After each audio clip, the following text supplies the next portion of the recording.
That's the sound of a big deal. At Wayfair, that sound happens a lot. Dream sofa for half the price? Big deal. New dining table you've been eyeing for months? Big deal. Finally picking up those last few pieces and finishing that bedroom? Now that's a really big deal. Whatever your home needs, Wayfair has the selection, the savings, and over millions of 5-star reviews to back it up. Shop Wayfair.com today before someone else snags your big deal. Wayfair, every style, every home. Can you build a business on your deathbed? You're about to find out.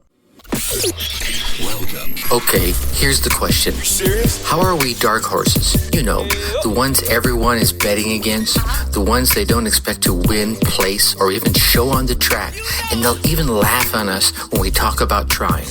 How do we show the world our greatness and triumph? Come on. Well, that's the question, and this podcast will give you the answers. This is The Dark Horse Entrepreneur. My name is Tracy Brinkman. And push it up. Welcome back to your weekly dose of human connection learning. I am your Dark Horse host, Tracy Brinkman, and you, well, that's infinitely more important. You are a driven entrepreneur, a business owner, or you are going to be one very soon. Either way, you're here because you're ready to start, restart, kickstart, or just start leveling up with some great marketing, personal, or business results in order to build that beautiful business of yours into the empire it absolutely deserves to be. Another big episode today. I am super excited about this one. Today, Dee Williams shares her inspiring story of overcoming so many challenges in her life to the point of building her business from her deathbed. Plus, I'm going to let you in on next week's episode, who spent the better part of the last quarter century in the video space. And as per usual, you know it, the Dark Horse Corrals are chock full of personal, business, and marketing GOLD spilling from every corner of the Dark Horse Entrepreneur HQ. So let's get to the starting gates and go. All right, my fellow Dark Horse fans and family, today's guest, Dee Williams, is richly melanated and multi-hyphenated. She soars as the true-to-herself best-selling author, speaker, business strategist, success coach, and the CEO of Individual Audacity, a transformational learning company that coaches driven and audacious individuals towards clarity and action in their career, their business, and life. She has transformed lives in 14 countries and 7 industries worldwide. Oh my gosh. I can't even imagine, right? Dee is a tech founder of the mobile app Mo Plan Do, which helps audacious go-getters create, organize, manage, and track their ideas, and here it is, and actually execute them. All right, that's key right there. She's also the founder and CEO of Identifies Consulting, a recruitment and staffing consulting firm, amongst other businesses. Now, I know that her list of accomplishments do not stop there, but I don't want to steal any of her thunder. Dee, welcome to the Dark Horse Entrepreneur. Thank you so much for having me. I'm so excited to be here. I'm really excited for this one. My wife has been watching me, fanboying for the past week or so once we got this all organized. Now, I was going to say, how are things in Georgia? Because I actually spent a number of years there myself when I worked in my Coca-Cola days. But you just got finished telling me you're in LA, so you really can't tell me about that. So. No, I'm in LA. I've been on the West Coast now, and I've been speaking for a couple of weeks, and my voice is a little raspy. Forgive me for that, but I've been here since December. Oh my goodness. I know. I was all up and down the West Coast. I was in San Fran, Oakland, Sacramento, San Diego, and then I've just kind of been here in LA doing some footwork with the next project I'm working on. So it's nice. Really cool. The lady that never sleeps, obviously, right? So I want to step back and, just kind of hand the stage over to you, an air arena I know you're very comfortable with. But, kind of share with the listeners your story, the kind of trials and tribulations you went through, and then obviously your entrepreneurial journey as well. And then we'll just kind of dig around in there from there. Yeah. I one of the things I love about this podcast is being able to hear the different comeback stories. I mentioned that earlier. And I think that's so important to any entrepreneur who is looking, especially to transition from being an employee to taking on to this journey. One of the things that I think is really important is for people to understand is that life comes with balance. And the balance is you have to have a really good career in order for your home life to feel good, or your business life to feel good, or you've got to have a really good business in order for your home life or your career. Like, they all three go together, they mesh together. And when one is off sync, it seems like everything is like off sync, or things are lopsided. And so you kind of deal with all of these different challenges. And, my story is remarkably different, I think, from a lot of stories out there. And I have overcome so many challenges. And I hope that me sharing this will inspire someone to just really step out of their comfort zone and to take risks, right? To take risks on things that they may not even necessarily believe is possible. So a little bit about me. I'm from Baltimore, actually. And at a very young age, I lived in like one of the craziest neighborhoods in Baltimore. It was in the hood, as they say. And I kind of had these crazy experiences at a very young age, where I was sexually abused by my babysitter, and who was like 20 years my senior, or my stepdad. And my mom decided she wanted to move out of the hood into a better area. But by that time, I had already been traumatized so extensively. And for anybody out there who's ever experienced sexual abuse from the age 8 to 21, that was my story. And it wasn't like people always that I completely knew. It was just like I was my boss, a police officer by gunpoint, my stepdad, the babysitter. It was just, I kept getting into these situations where I was sexually abused, and I ended up having a child from one of those situations, and who I'm in love with, my son, my oldest son. And I had this like crazy life. I was struggling. I was on welfare. I was like 16 with 2 children, with my own apartment that was infested with rats, with no refrigerator, no stove, and very little money. And this idea that I knew that it was something greater about myself, even though everybody around me was telling me that I was going to be a statistic, that I was going to have gold teeth, 50 children by 50 different men, and all of these other things. In the back of my mind, I always knew that that wasn't my story. And so I didn't listen to their stories, or rather, I took their stories and allowed them to fuel me to move past where I was on a consistent basis. And so I went from being a sexually abused young lady on the streets of Baltimore, living on her own, 16 with 2 children, right?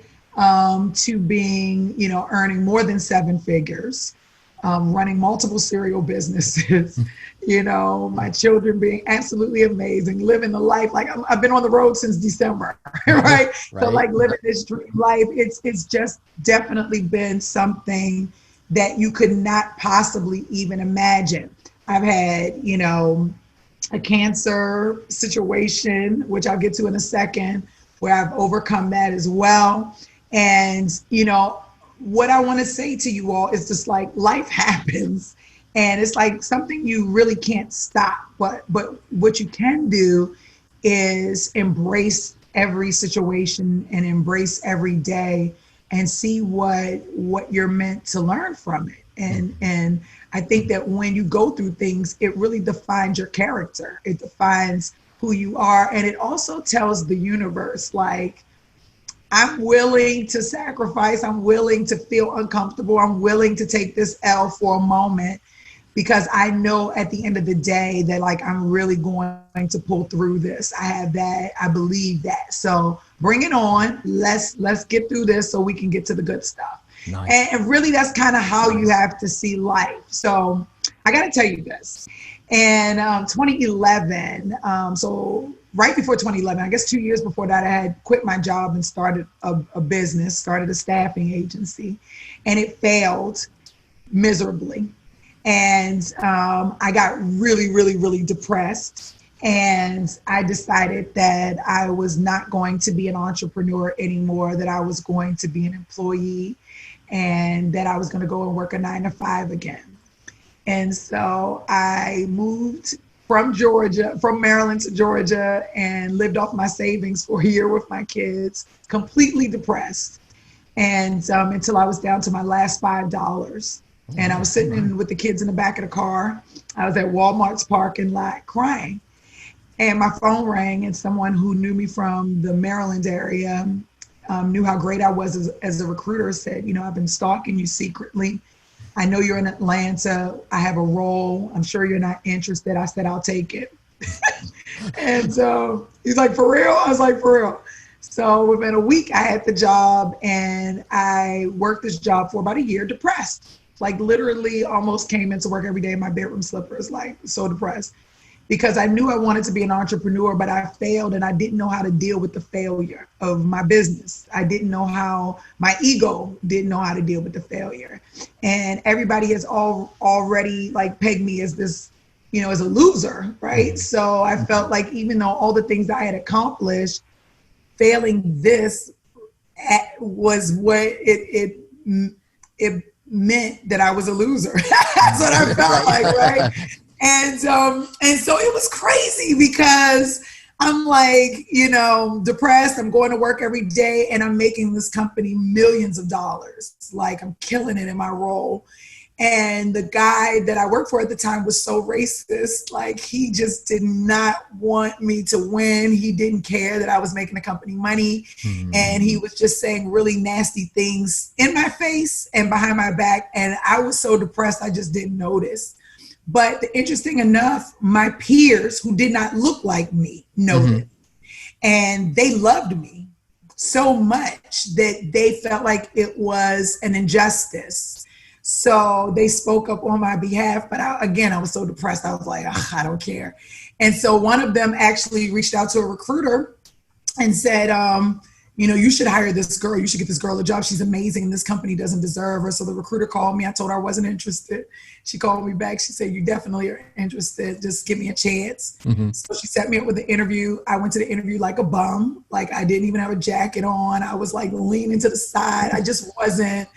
And the guy told me at the table, he's like, yo, like the woman who referred you, everybody she's ever referred has been a winner in our business. I don't even want to hire you. I'm only hiring you because I believe in her. I was like, cool, and I went in there in the first month. I hated it. I was like, they don't know what they're doing, blah, blah, blah, blah. And she said, you are not yourself. And I just want you to give me 30 days. I just want you to give me 30 days of you being yourself, of you just really putting forth real effort. And if you hate it, I'll put you somewhere else. And she said, I want you to start right now, the moment you get upstairs out of this elevator. And I said, okay, cool. So I did that. I made my first placement that day, and ended up being the top recruiter at that company as well. And in the process of that, the company realized my value and started to court me differently. They wanted to figure out what they could do to keep me in the company. Well, over the course of the year, I had been training other people because I was their top recruiter, and they had really kind of given me this role. So I asked them, can I split my role? Can I train half the time and recruit half the time? I love both. They told me no. And I was really disappointed, and to the point where I was kind of frustrated, but not to the point where I was looking to quit. 2 weeks after that, my boss, I went to work one day. I'll just say I went to work one day. Everybody was out of the office except for management and me. My breaks were bad in my bins. My boss had picked me up and took me to work this particular day. And I am not a super religious person, but I definitely believe in miracles. I definitely believe in spirituality. I believe in a higher being. I'm with you. And you say it again? I'm with you on that one. Yeah, you know what I'm saying? And so I'm sitting at my desk and nobody is there but me and my boss caddy corner. And I hear this voice and it says, quit your job. And I stood up and I thought the guys who are typically in the office, they were always pranking me. Okay. So I actually thought they were pranking me. So I got up and I said, quit my job. I said, Peter, I'm calling everybody. Now knowing they're not there, my boss is like, you're quitting? And I'm like, no, I'm not quitting. And she's like, I thought I just heard you say that. I said, I actually thought I heard, you didn't hear that? And she's like, no. And I'm like, is Peter here? Is Greg here? And she's like, everybody's gone. I'm like, cool, I'm tripping. Sit back down, start working again, maybe 30 minutes. And I heard the voice again, it's time to quit your job. And this time I stood up and said, I'm not quitting my job. And she said, I know you're pissed off about about stuff that's totally different that I wasn't pissed off about. She's like, come into the conference room. So she's talking to me and trying to convince me to keep the job. And she says, like, now mind you, I didn't even have a ride to work. So she's like, are you quitting? And I said, yes. And she said, you're quitting. And I said, I guess I am. And I didn't know that I was, and I didn't plan to. I didn't even have a ride home. And I went through the ranks, and my boss, the big boss, who 2 weeks earlier told me that he didn't think that I could, he wouldn't give me the double job. When I told him that I quit, he told me to go back to your desk. Stop playing, go to your desk, like you're making a scene. He was very condescending. And then he said, if you cheat on us, if you work, you have a non-compete, we'll sue you. And I said, no, I honor my non-compete. I don't have a problem with that. He said, well, then what are you going to do? You can't recruit anywhere in the world for a year. I said, well, maybe I'll start a training company and teach people to be better business owners than you. And I got my stuff and I left. I cried. I got drunk that night, I think, drank a bottle of wine. It was like, the next day I told my kids, I quit my job today. I don't know how we're going to live. We're probably going to lose everything. And, but I'm going to start a business. I need your support. And they said, go after it. Do it again. Just because you fall doesn't mean you stay down. Like, we're here. And we lost things. We lost our house. Mm-hmm. We lost our car.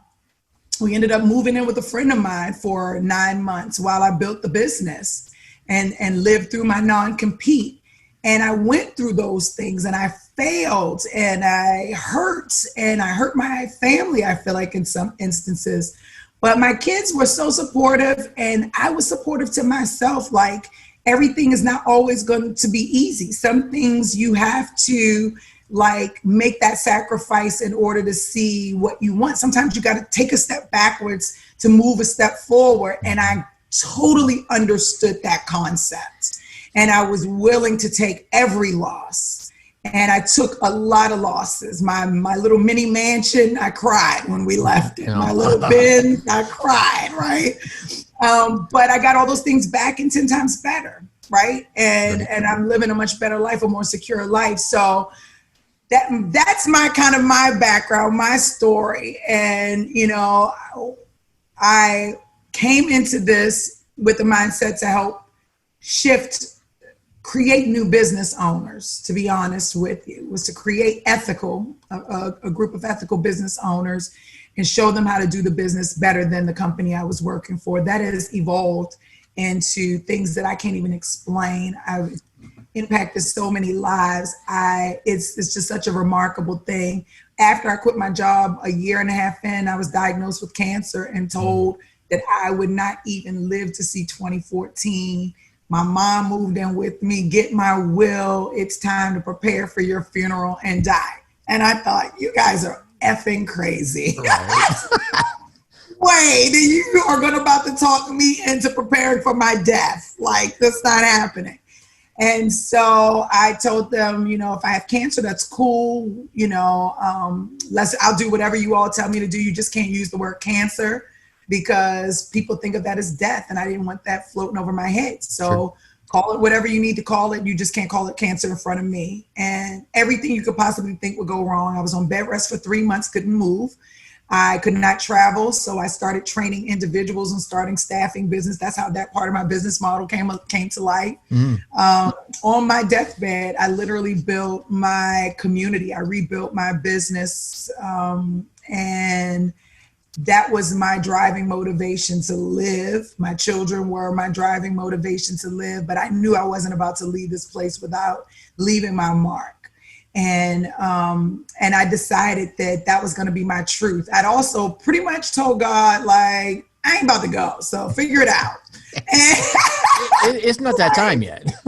You need to figure it out, whatever it is. I ain't about to leave. So don't wait for me at the gate.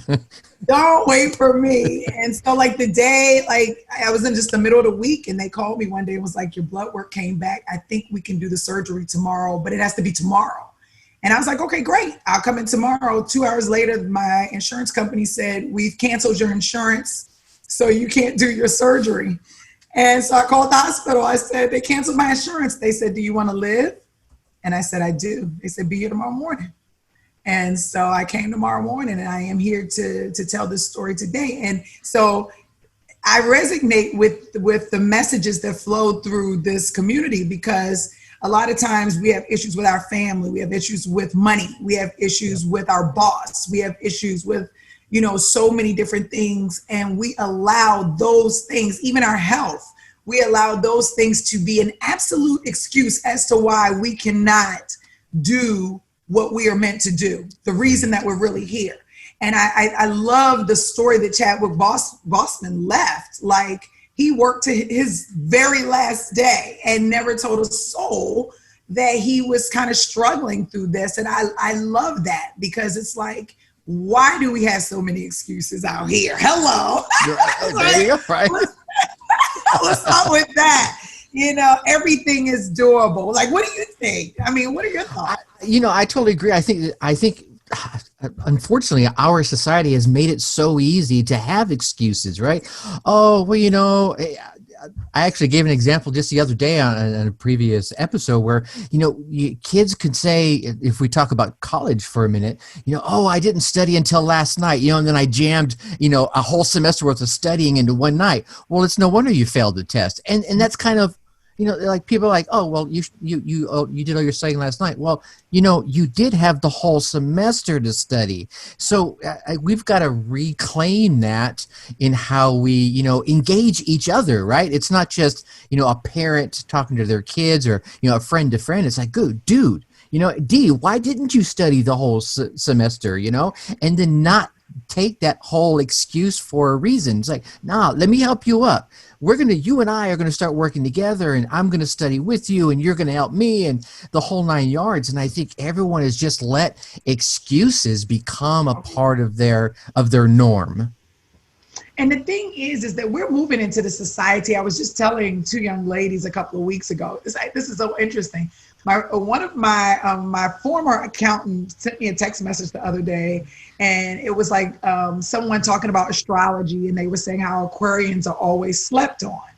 And she sent me this message and said, Dee, you're like, I only know 2 Aquarians. Do you feel like you're slept on? I was like, no, girl, people listen to me. And then I thought about it and said, actually, 2 people just kind of slept on me the other day. I made this prediction about society, about business. I said, while money will still be a factor in business, right?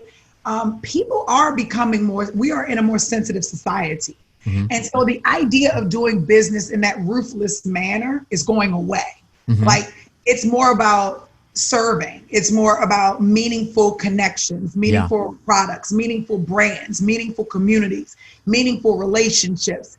Running ads through everything, even though I'm an ad queen, but running ads through it breaks the customer experience. And in 2020 and beyond, the customer experience is everything, right? And so this idea, like, I'm saying all of these things, and they're like, girl, please, we got to run ads. Nobody's listening to you. I'm like, oh, I'm dismissed. You're done. The thing is that we really need to be coming together and holding each other accountable, mm-hmm. and saying, hey, I don't see that, but how do you see that, Dee? And how can we figure out how to make this thing mesh and just kind of bringing things together? And I feel like we're just in this different space. I mean, what are your thoughts? Do you feel like we're evolving? I think there's a core of folks that are evolving, that they're doing, like you just said, they're looking ahead. I was just listening to a gentleman from Australia tell his story where him and his twin brother started a telecom, right? They started it just literally 3-4 years ago. Now, mind you, if you're playing in the telecom business, you're playing with some big guys, right? Oh, yeah. And literally what they did, they went out there and, on the back of a file cabinet in their auntie's backyard, backyard and a laptop. One of the brothers was in the telecom industry, so he knew about how to buy the bandwidth and buy the services, right? And then you go get it at wholesale, and you turn around and sell it retail. But the reason I'm telling this story is what resonated with me was they don't call themselves a telecom company. They call themselves a customer happiness company that sells telecom. I love that. So their whole thing is about delivering happiness to their customers through connection. And that's how they're identifying with their customers. And they're all about that customer experience and that customer happiness. Oh, and by the way, they just happen to do that through your phone.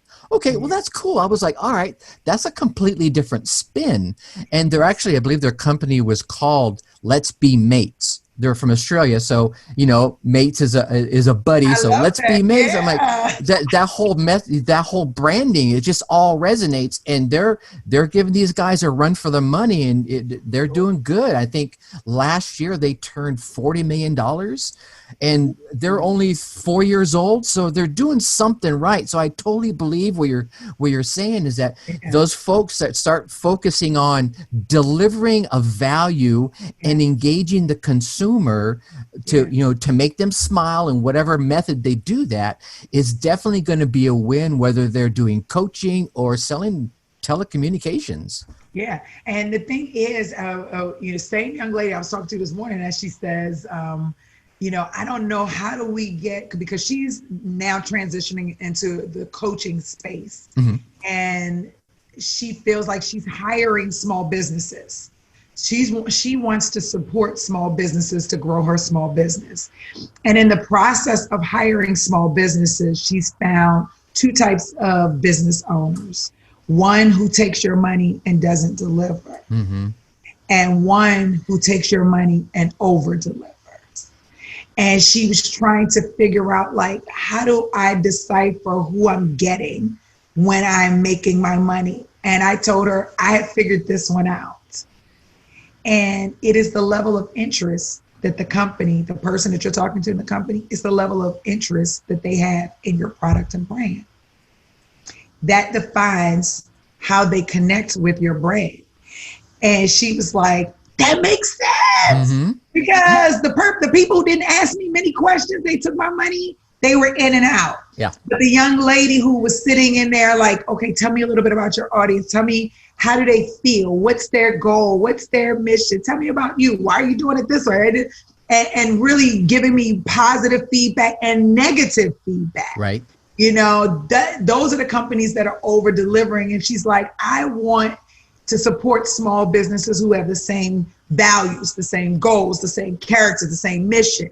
How do we find that? So I definitely feel like this podcast is really good because people are able to understand that this human connection that we have walked away from over the last, I would like to say 20, 30 years is going through an evolution itself. And we are coming back to that space. And I do think it's going to be hard for some people to understand that because they've gotten so used to what's happening right now. Yeah. These newer generations coming along, oh my gosh, we have to get back into the mission of serving. So let me talk to you a little bit about serving. Please do. You're now listening to the Dark Horse Entrepreneur Podcast. So one of the key things that I do as a business coach, because I am a real business coach, one of the areas that I focus on is helping people set up and run their very own niche recruitment and staffing business. I want to talk about Stephen in Delaware. This gentleman came to me. He was making $13 an hour. He was a single dad with a mortgage, working as a butcher in a grocery store with a dream, which was to impact his community and to start his own staffing agency, put people to work. And he had met the mayor and the city council through the Habitat through Humanity. So he was really transitioning his life from kind of this thug life kind of thing to being a model citizen. And he heard my story and felt like I was somebody that was authentic enough to help him. So he came into one of my classes and he was so embarrassed about what he was being a butcher. He wouldn't even acknowledge that, right? Later came back and said, I lied, I'm a butcher, I'm not the manager. I was like, I don't care, you know?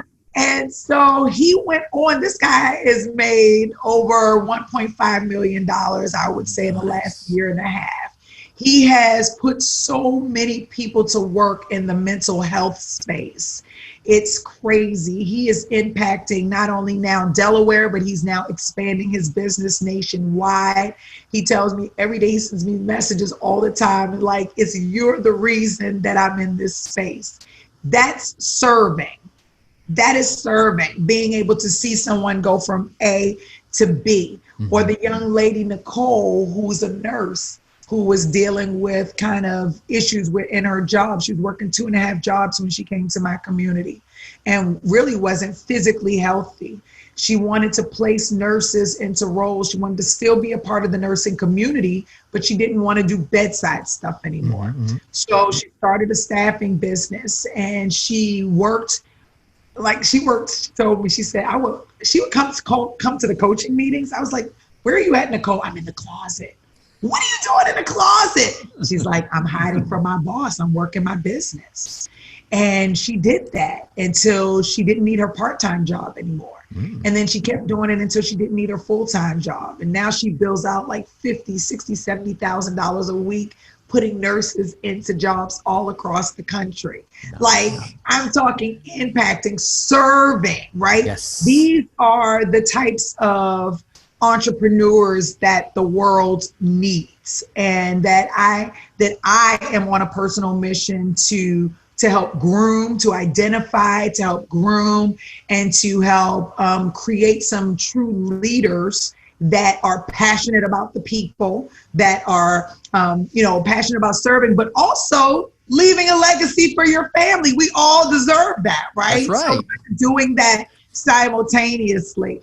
What type of experiences do you feel like, what are some of your most impactful experiences through business for you? I know I'm being interviewed, but I would like to know. No, that's good. That's good to have a two-way conversation. Absolutely. It's for me is I've had a crazy career. I mean, I mentioned earlier, I lived in Atlanta, so I worked for Coca-Cola for 12 years, and I did some time. I make it sound like a prison sentence. I worked for Home Depot, and then David's Bridal and Victoria's Secrets. I mean, all the great names, and all of them. I learned some really cool things. I learned great marketing tactics from the marketing engine of Coca-Cola, right? I heard some great people tactics with Home Depot. There was some great environment inside there.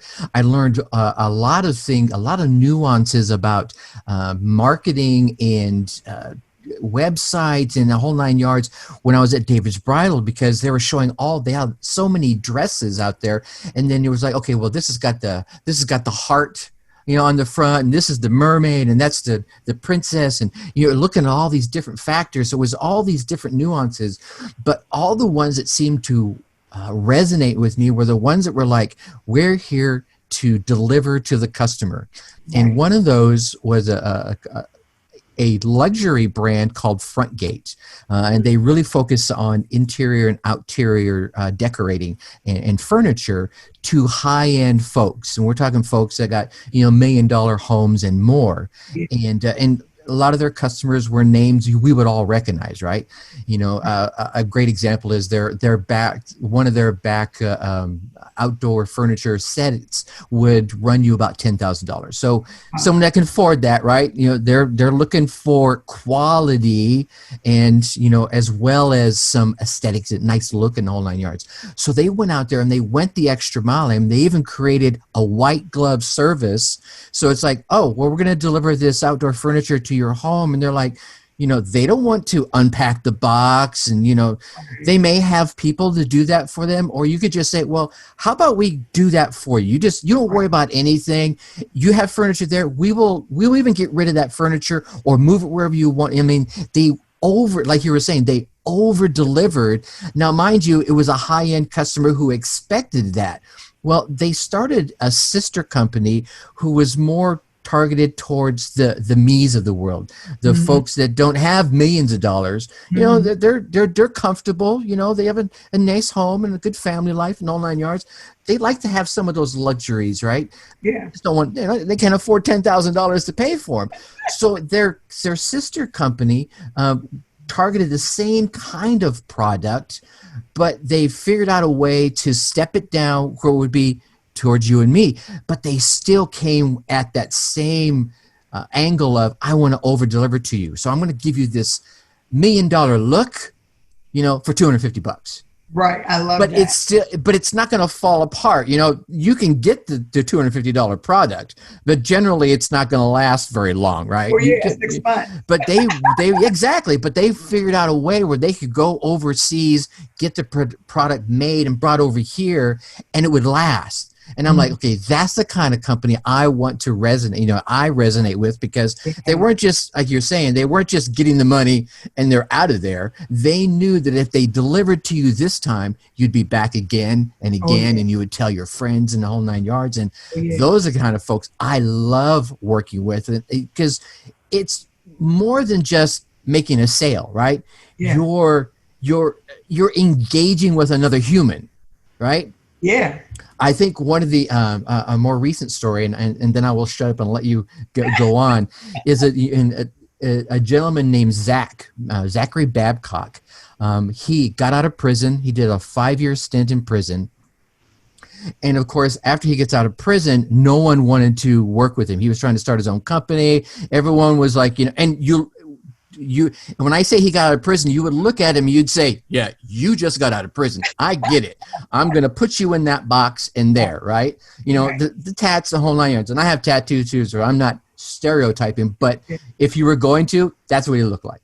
Well, in the course of, I think it was 2 or 3 years, he started his own company and just hustling, just kept on hustling. Now he's building his own office. He's working with $1 million. He's working with, you know, the Grant Cardones of the world, right? So he's stepped up his game one step at a time. He just kept working at it and working at it. And then finally, the first person, I believe it was Billie Jean Marketing. Yeah, I know. Right? Gave him an interview on his podcast, and the doors kind of opened up a little bit. He jammed his foot in that door and just kept. But the cool thing about it is he's always been himself. He's always been, this is Zach, cussing the whole 9 yards. It's just who he is. You listen to his old episodes, you listen to him now, he's the same guy. He's just making, you know, he's just leveled up his game now. He's working with another level of folks. And I think that's the same thing. People resonate with that. Be authentic. Yes. If you're in there for the buck, they're going to figure that out and you're out. Easy. They're gonna smell that a mile away. Exactly. You may get a couple of rubes. You know, you may fool pull the wool over a few eyes, but at the end of the day, how can you put your head on the pillow first, right? That's where I'm going to go. How can you lay down and go to sleep? Anyway, let's get past that.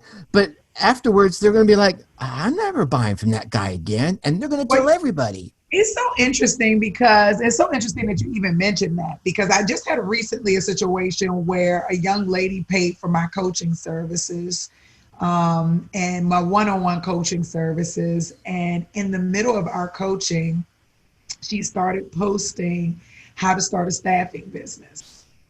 But I didn't know that she was doing that. Mm-hmm. And months had gone by and I hadn't heard from her. And I was like logging into her system to see if she had been logging in, nothing. Needless to say, I had posted something last month and she responded. So I looked at her page and saw all of these messages where she was basically taking the training that she was getting from me and had decided she was going to repackage it and sell it to other people, even though she didn't really know how to do it. Oh my.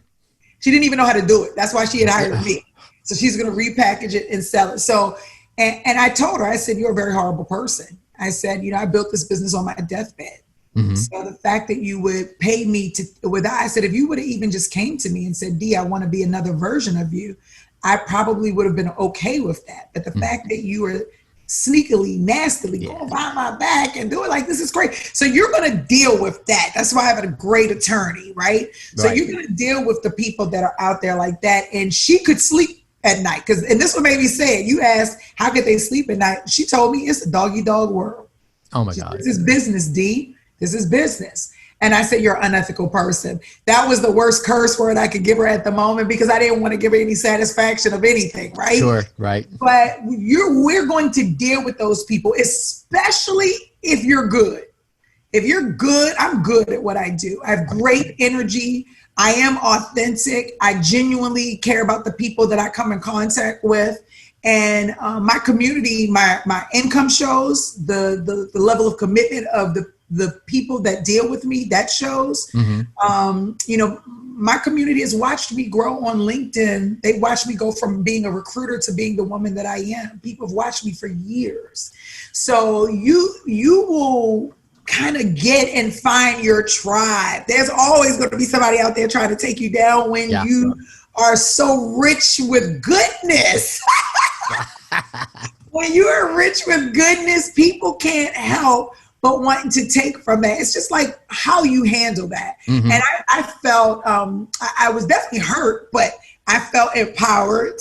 Like, man, I must be dope. You know, she wants to steal from me. Like, man, I must be cool. But it also showed me the difference between the type of entrepreneur that I am and the type of entrepreneurs that are out there. And it was a great reminder to me that I do want to continue to be authentic, that I don't want to be a version of her, that I genuinely want to care about my clients and their success, because that's a reflection of me as well. I want to celebrate with them. I want to have a party. I tell them all the time, we about to go get on a flight and go to Aruba. They're like, Dee, COVID's going. I said, forget COVID. Let's go to Aruba. So like it was a good, those bad experiences remind us of who we are, what our mission is, how passionate we are about that mission. And it also, for me, it separates the good guy from the bad guy. And both are out there playing the field. They're both out there playing the field. Absolutely. I think one of the great gems, I mean, obviously you're just dropping knowledge bombs here right and left. But I think one of the great things you said inside there was you got to learn from it. You're going to deal with both sides of the fence, right? The dark and the not so dark and the ones that are walking the line. One of the funny things, my wife and I were watching the show the other night, and a guy just looked at he was a sleazeball in the show, and he looked at it, it's not personal, it's just business. And we both looked at each other and said, it's always personal. Right. Because how can it just be business, right? I can't go like the lady that just, took your stuff and just started repackaging and selling it. That wasn't business. That was personal. She took your stuff, right, and turned it into hers. That's personal. Yeah. So it's not just business. It's always, to me, it's always personal. So always put yourself at that, be the better guy, be a better guy, and have a good lawyer. You're the second person that said that on this show. Guy Kiyosaki wrote this. So I didn't always have a good lawyer, right? But Guy Kiyosaki, so for people who are on a budget, who are financially challenged, and you're listening and watching. So the attorney that I have now, and if he watches this, he's going to crack up because we laugh about this. But I came into his office in 2012 and was like, I don't have any money, but I have an idea. And I need you to be my attorney. He looked at me and was like, what? Who are you, woman? I was like, I read this book and they said I have to have an attorney, and that should be the first person that I hire. So like, I haven't launched anything. I don't even really have any money to give you, but I know I'm going to need you. And so I already did my research. I know who you are. I like what you bring to the table. I just want to know will you take me on as a client. In the beginning, I'll pay. And then hopefully maybe over time I can get on a retainer program. And he said, yeah. Nice. And he's been my attorney ever since then. So he's so amazing. I call him, so like, oh, we got a crazy on our hands. But I think that's one of the things, and your personality, I mean, you're just beaming with the energy, but I think one of the things about that is you did your research, you knew what the right moves were, so you just like, all right, I have nothing, I'll pay you, but can we work something out? What's the worst thing the guy could have said? No. Exactly. Right? Exactly. Yeah, and it worked out. That I believe that he would tell you the reason, because I am his only, he told me this morning, actually, I am his only client that's not on a retainer. Oh, man. Yes. And he helps me when I need it. And I believe he would tell you the reason is because it's not every day that somebody is bold enough to say that I have a dream and I'm going after it with or without you, but I need you to come with me so that I can make this dream come to life. Nice. And that was my story when I went to him. And he's watched me build businesses. He's watched them fail. He's legalized businesses for me, closed them down. He's watched me go through this journey since 2012. And, you know, he will tell you it's probably a remarkable one. He's always told me, I just believe in you. It's something about you, Dee Williams. I know you are going to change this entire world. Nice. So I'm just going to stick around for the ride. And when you're ready, we'll put the retainer.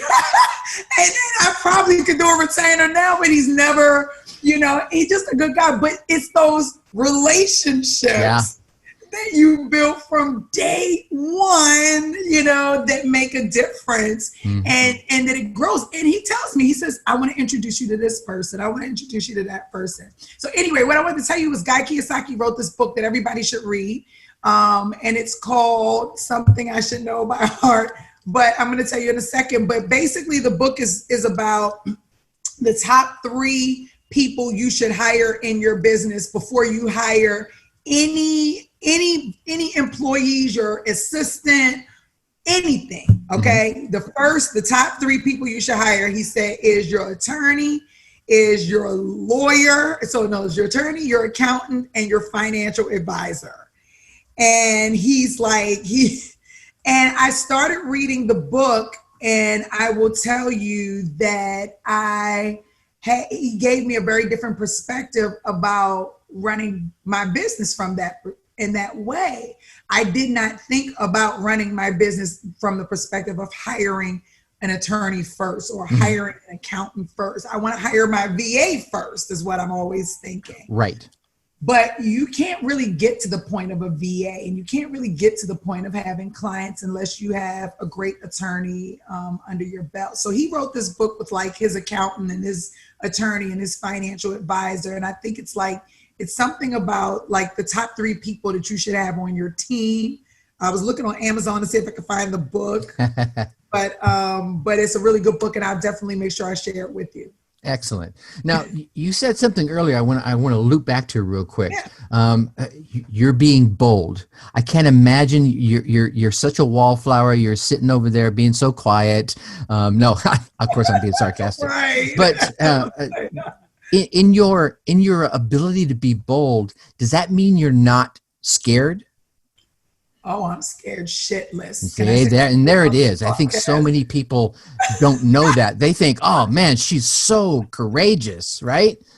Oh no, I am scared shitless all the time. I mean, think about the fact that you're going into, like, my attorney was like in one of the top buildings in Atlanta. So like, I literally walked into this guy's office.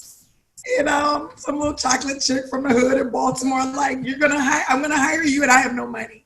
Like, that's scary. It's scary to pick the phone up and call Spotify or call Microsoft and say, I'm putting on an event for entrepreneurs and I need sponsorship. I need you involved with this project. You all are doing this in the community. This is my market. It's going to directly impact this community locally and nationwide. We have to make this happen. How do we do that? I am literally, when I'm making those calls, I am sweating under my arms, on my head, sweating bullets, my hands sweating bullets. Sometimes my legs are shaking, but it's like, what other option do I have to just sit still or to let my clients go to the left? Or like, I'm here to accomplish something, and I'm here to have fun while I'm doing it. And so a part of the journey is being on the journey, good, bad, or indifferent.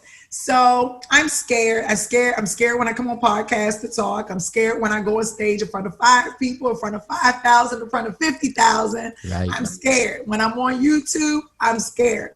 I'm scared when I come up with ideas. I'm scared implementing them. Are people going to think they're stupid? Am I good enough? Somebody out there is probably doing the same thing 10 times better. How do I stand? All of those things that everybody thinks in their mind, I think, and I'm sure Oprah thinks, and I'm sure every other person who's successful thinks about. We do. I don't think we necessarily obsess over it, but I know that it's something that we're constantly thinking about. Especially when you're on camera and you're a woman. I feel like it makes it even harder. Like, can you even wear your hair a certain way, or can you dress a certain way? Or it's like all of these other things that go along with it. But I take that fear and I utilize that fear. The fear that I feel, the actual feeling of fear that's drumming in my heart, I actually utilize that energy and make the call. There you go. I actually utilize it and step on the stage. I utilize it and I utilize it. And then when I get off, if you are on the back of the stage or on the other end of the car and you're my friend, I might pass out on you. Oh my God, that was crazy. Oh Lord, I don't even know how I made through that. But because in my mind, I'm kind of probably feeling that way. But when you're passionate about something, when you are genuinely passionate about something, and even though you're afraid, the moment that it is time to turn on, and you know what I'm talking about. I do. Yeah, I feel you. Right? Like you get Beyonce, she comes out there, she's all shy, the lights come on, bam, Sasha Fierce comes out there. Next thing you know, you bootylicious, right? Absolutely. So, you know how that turn on happens. It's like I walk out or I start and I'm scared. And then the moment that it's time to go, you turn on, and that fear engulfs into the passion that you started out with from day one. Yep. It becomes that why.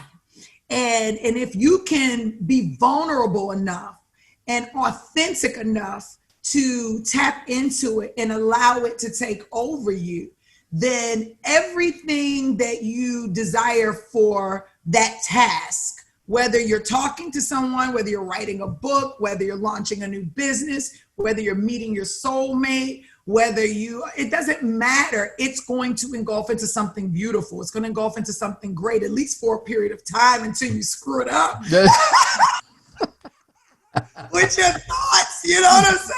Like, but other than that, you're gonna really like, oh my gosh, this is happening, And so it's that energy that you're projecting that comes back to you. It's circulating, like money circulates. Money is an energy, and so energy is energy. And so you can be afraid all you want. I think it's great to be afraid. It shows that you are real, that you are human, that you are alive, that you have emotions, that you have character, that it's the human side of you. The thing that I want to know is that will you allow that fear to take over and keep you from doing what you're supposed to do? Or will you allow that fear to get you fired up and to help you like serve and to like go hard, like go ham? Like how you gonna use that fear? Right. That's where I come in, because I'm like, come on, bring that fear on out the door. Right here. Put it right here. Bring it on out. Yeah. No, there's nothing wrong with that. Yeah. No, that's perfect.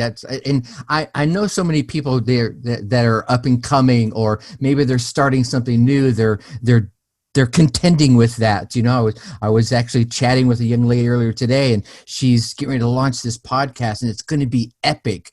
She's dealing with folks that have dealt with trauma in their past, and she wants them to be boss mamas by overcoming their trauma. And I listened to her opening. I'm like, oh man, this is going to resonate. I'm not even the target audience, and I can't wait to hear what she has to say and what her folks have to say. And she kept saying, but I'm afraid of putting myself out there. I'm like, just take 2 seconds and skip past that. You don't have to be courageous for any longer than 2 seconds. You know, like you were saying, once the lights flick on and you step out on the stage, there's your 2 seconds. All that fear energy now is going to go right into your podcast. You're going to rock it with your host like we're doing right here. And you're like, oh my God, this is going to be awesome. So yeah, I mean, I think hearing folks know that, even folks that have made it to your level, yeah, we still feel fear, ladies and gentlemen. We just change it. We get the butterflies to fly in formation, right? And we put them on stage.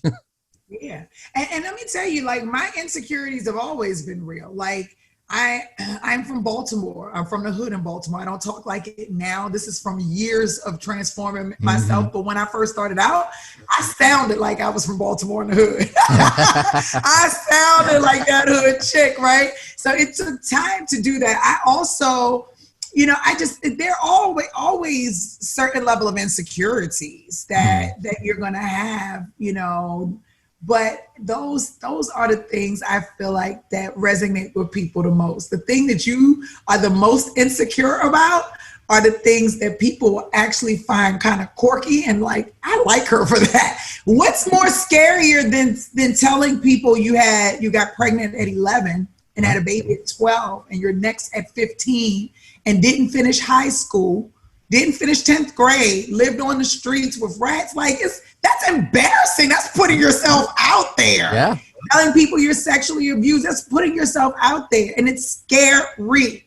They could call my son and harass my son or anything. But your mission, your goal, everything is about impacting people's lives. It's about helping them get from A to Z. I never wanted to write my book or talk about my documentary or my past. My son is the one who said, you have to tell people your story. You have to. You literally overcame the absolute worst life a person can have. You have a child from it, and you're like amazing. And most people see and experience those things and they check out. You have to share your story. You have to get out there and talk to people. You have to be transparent. And I didn't get that at first. I denied him for years. But as I started to come more into my purpose, and I denied him out of fear and out of shame and out of lack of confidence and all of those things, the same thing that young lady was probably feeling earlier today. But over the years, the more I got into this business, the more I got into the business of transforming lives, of motivate. I consider myself the push past your limits coach. You can't come to me with no excuses and think that I'm going to accept them. I am the person you will hate until you love, because I'm going to call bullshit on every excuse you got and show you how you can turn it around. And I think we got to have those people. You got to have those people. And I don't know, I'm getting so fired up. No, you're good. It's all good. It's all good. I'm getting so fired up. Well, we've been just jamming here for, almost an hour already. And I want to be mindful of your time, because I know you got 1,000 things probably on your agenda. But I want to give you a couple of shout outs here. I want you to be able to tell me about this Mo App Do app that you have out there. Yes. The Mo Plan Do. Mo Plan Do. So Mo Plan Do is a mobile app technology that I built last year that absolutely failed. Oh. And I will say that we have pivoted with Mo Plan Do, and I refuse to take it away because I think it's a great conversation starter. Most people advertise the things that are winning. I am advertising something that's pivoted. So Mo Plan Do was an app that would hold you accountable. We have changed the name, and we have changed the mobile app, and it is not even open to the public just yet. But what came from that failure, was another piece of technology that actually will work with Mo Plan Do, that's actually built right now. And it's called Reskillify. And it works with the new Mo Plan Do version, which is now called Reskillify Check. But Reskillify is an e-learning platform that helps professionals level up and reskill in their career, their business, and their life. And what Mo Plan Do was, and what now the name changed to Reskillify Check, is the checklist that goes with your courses, right? So you can use it as a standalone checklist, or you can use it as an accountability checklist. So as you're going through each course on Reskillify and you're actually completing the items that the instructor is telling you to complete, you can check it off and Reskillify Check, formerly known as Mo Plan Do, on your mobile phone or on the app, so that you can actually complete the tasks that you set out to complete. Because most people right now are buying courses and they're just sitting, or they're taking bits and pieces of it and then they're moving it along, but they're not actually achieving the goal that they're taking the course to achieve. And that's what's missing. And so what I built with my community, we have over 1,000 users and we're still in beta, remarkable.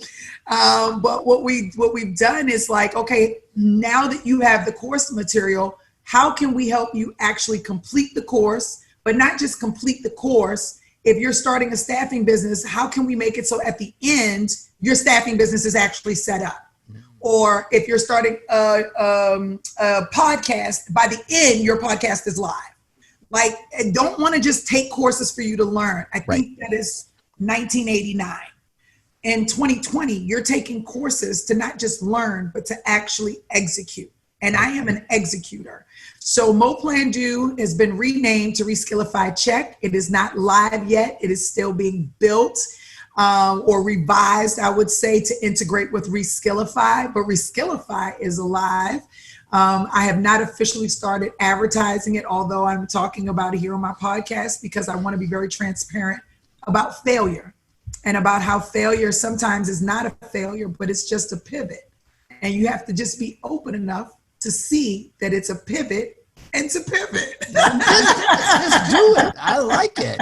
No, that's good stuff. All right. So I'm going to ask you my one canned question for the day, right? Sure. Is, and I know you're all about the connecting entrepreneurs. So for those entrepreneurs, and around here, we try to address those entrepreneurs that are trying to start, restart, kickstart, or just start leveling up. What advice would you hand out saying, dude, here's the number one tip I need to give you? Oh, shoot, I got 3. Over-delivering again, ladies and gentlemen. So the first thing I would say is there's an article, 1,000 customers, your first 1,000 customers. Like, I would say, take that so seriously. I would say that you should be on the phone, physically on the phone with your first 1,000 customers. And you should get to know them and get to know their husbands and their wives and their kids, and become their friends and really plant the seeds in those relationships. When I transitioned from my former life of hood chick to business professional, I had to break up with my friends. And I thought for a very long time I would never have any real friends. And now all of my friends are business professionals who we resonate. We talk about the same things. We love on the same things. It was a match made in heaven. Nice. So not only that, it cuts down on your advertising costs, because everything now becomes a referral. You would be surprised how many times I've been talking to people and they said I was on a flight and I just happened to mention to somebody I was in love with staffing. And they said, you need to call Dee Williams. Like, on a flight, right? Nice. So the first 1,000, you have to mind your first 1,000 customers. That's number one. Okay. Number 2, we're in 2020. Get into the technology. Find the technology that you need to find to automate your business. It's there. It is there, it's there, and it's cost effective, and it will change the game. It will allow you to have more freedom in your business. And if you have a great network and technology to automate, then that equates to freedom, time freedom, and money freedom. So that's my second thing. And then my third thing is don't sleep on the research. Like research everything, research your market, research the comments underneath the posts that you're posting, research, go to Dun & Bradstreet, research financials, research. Don't spend so much time that you don't execute, but spend enough time that you understand the value that you need to deliver in order to be impactful to the first 1,000 customers that you are nurturing. Those are my top three. I've got 25, but those are my top three. That was money right there. We could stop right now and it would be like money. All right. So I know Dee has all kinds of goodness. I have a whole host of websites, and I'm going to be sure to get all these links in the show notes for you. But if anyone wanted to learn more about Dee and all her goodness, where would you want them to go first? Yeah. So my website, dee-williams.com. Like that's where you can find anything about me. If you're interested in starting a staffing business or just the idea, we have a lot of nurses and doctors and attorneys and lawyers and then folks who just want to impact their community, staffingpreneursacademy.com. If you are all about that course life and you want to level up and reskill, you can go to reskillify.com. Follow me. My YouTube channel is popping. When I say it's popping, it's popping. You can get, I think we have over 450 videos on YouTube that people binge off of, like daily. So I have fun with that. People date me for years before they call me sometimes, whatever. So you can find me on YouTube. I'm Dee Williams. If you want to check out my documentary and learn more about my story, you can go to YouTube and type in Individual Audacity Documentary, and I'll pop right up. Nice. And then just check me out on social media, 30,000 strong on LinkedIn, Twitter, I'm fire, IG, I'm fire, all over, Facebook, everywhere.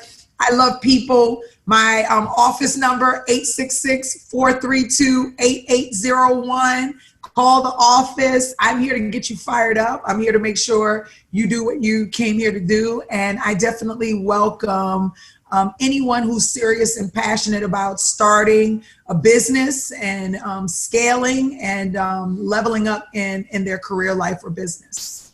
All right, Dee, again, thank you so much for hanging out a while. I know you're out there in LA, and is it still like all smoky and foggy out there from all the fires right now? Interesting. Those fires are in Northern California, right? So I was asking my daughter, I was like, are there fires here? And I don't know about it. She's right. like, Northern California. But I was like, oh, okay.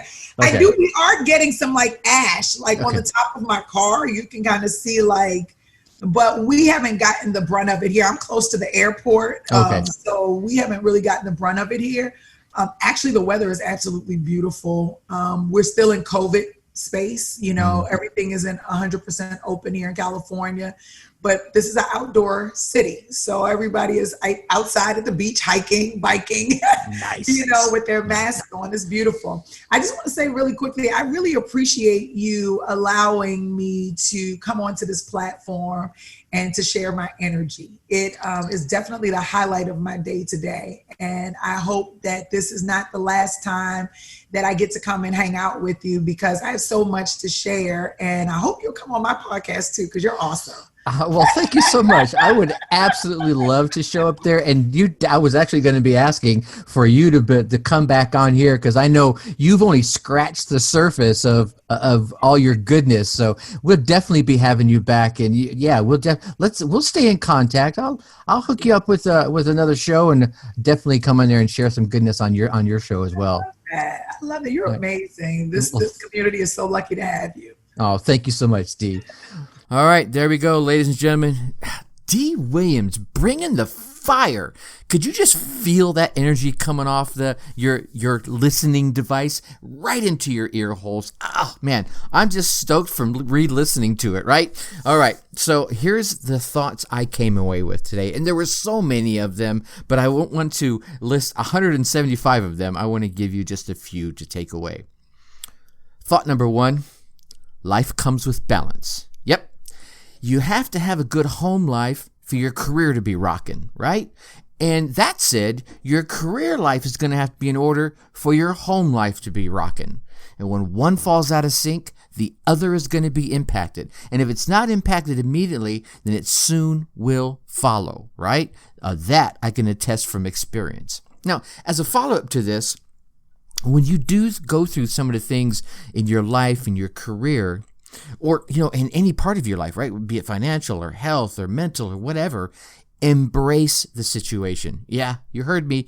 Grab on and hold on to that mother with both hands. Be it good, bad, or ugly. Embrace it, right? Learn everything you can from it.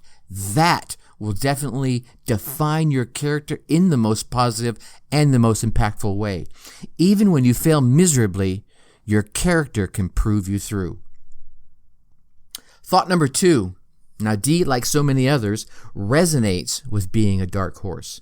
So many times, you see, we have issues with our family, our health, our bosses, our money, or any of the other myriad of things that are going on in the world that are impacting us, right? The challenge, I say again, is not letting any one of those things empower our excuses. No, right? You just got to stop letting shit empower your excuses. They're going to keep you from doing what you're meant to do, from doing what makes your heart sing. Do not let excuses be a part of your norm. Thought number 3, nearly gone are the days of ruthless business. Now, let's be honest. I don't think that we'll ever see the end of all of those ruthless businesses going away, but I do think we're seeing a dying of that time, right? They won't go away anytime soon, but as Dee mentioned, and I too have noticed this shift and chatted about it a couple of times here, there's been this more, I think, more frequent shift to the human-to-human way of doing businesses, a way of how can I be of service? That way of doing business. I personally believe that if you build some human connection, it doesn't take a lot, right? Just enough to crack through that surface minutia that's out there. If you do that, then you can create and leverage some amazing relationships and build a solid foundation, not just for your business, but for yourself and your whole damn life. Thought number 4. What level of interest are you showing your prospects? Yeah, let's just kind of build on this human connection style of doing business, right? The best way to show and build that human connection is by showing a true, right, a sincere interest in your prospect and their business and their life and their needs, right?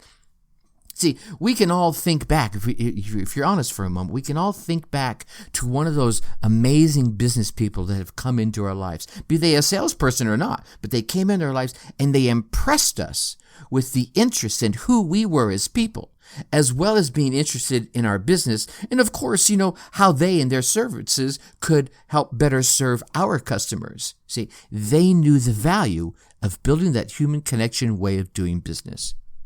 And thought number 5, be bold, even when you're scared shitless. Yep, I'm going to leave that one just like it is. What ideas, inspiring tips, or thoughts resonated with you today? There was a lot of them, right? This is one of our longer episodes. And someone often says, in the world of podcasting, how long should a podcast be? I think the answer is, as long as the content is good. And there was nothing I wanted to cut out of this, so I left it all in there for you just to enjoy. I mean, I was getting charged all up just going through and re-listening to it when I was doing the editing, right? So again, I ask you, what ideas, inspiring tips, or thoughts resonated with you? Whatever they were, yep, that's right. Take some time today and put them into action. Go out there, run your race, get your results, and let me hear about them. Please email me, Tracy at darkhorseschooling.com. Share the tips or ideas that you came away with, how you put them into action, and what results you gained from them. All right? Now, our next big episode is going to be with Ray Lane, aka the Video Guy. Ray has been working in the video production field for over 25 years, and he's been doing marketing for at least 15. Bray is going to be Bray. Oh my goodness, and I'm not going to edit that out either. Ray is going to be bringing his quarter century of experience to the show and leaving some value for all of us to learn from. Now, I know you want to keep getting all these valuable tips and inspirational stories from this podcast and the guests that I am lucky enough to bring on board. So we'll go on down there, hit that subscribe button. While you're there, give us a 5-star rating and write us a quick review. And of course, don't keep all this entrepreneurial GOLD to yourself. Share this podcast with other entrepreneurs and business owners that you know are going to get value from it. With that, I'm going to leave you as I always do. Think successfully and take action.